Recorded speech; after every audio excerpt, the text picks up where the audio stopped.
जय झूलेलाल। मुंहिंजो नालो साची दीपक निचवानी आहे।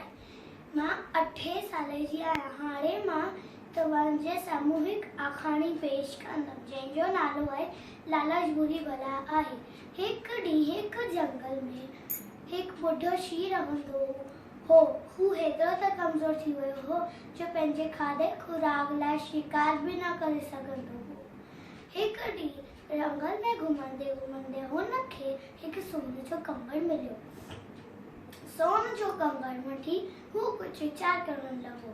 वीचार करंदे करंदे हुनजे मन में हिकु तरकीब सुझी आई।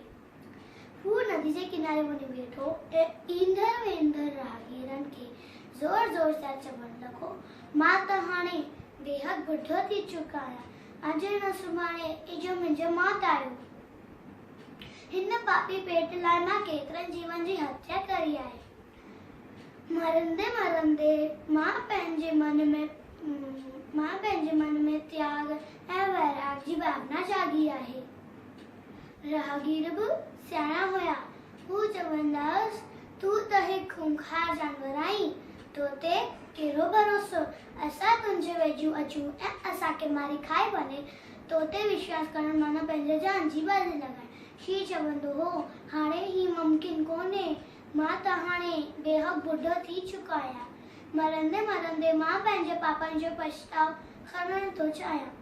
ऐं अहिड़ी क़िस्म जूं ॻाल्हियूं करे ॿुढो शींहुं राहगीरनि खे लालचण जी कोशिश कंदो हो।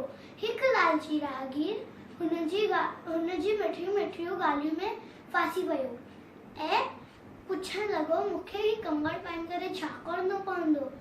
हू ॿुढो शींहुं चवंदो हो,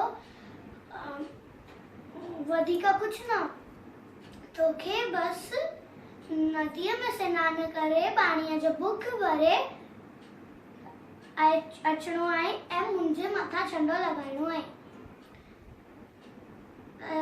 तूं जिन ई बुख मां मूंखे छंडो हणंदे उन ई बुख मां ही सोन जो कंगड़ तोखे दान करे करतार्थ थी वेंदो। तो लालची राहगीर बिना अॻु पुठि सोचे नदीअ में सनानु करणु वियो। सनानु करंदे करंदे हू गप में फसी वियो ऐं जेतिरो ॿाहिरि निकरण जी कोशिशि कंदे ओतिरो ई अंदरि फसींदो वियो ऐं फतकी फतकी पंहिंजो साहु ॾिनई। ऐं बिना कंहिं महिनत जे ॿुढो शींहुं खे शिकार मिली वेंदो हो। हर रोज़ हिन नमूने शींहुं ते कोई फासी वेंदो हो ऐं हिन तरह ॿुढे शींहुं खे शिकार मिली वेंदो हो ऐं हर रोज़ हुनखे हिकु लालची राहगीर खां शिकार मिली वेंदो हो।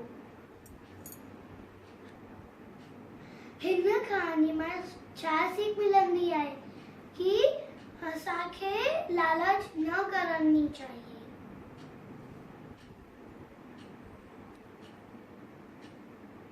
हिन कहाणी मां असांखे छा सीख मिलंदी आहे कि लालच बुरी बला आहे।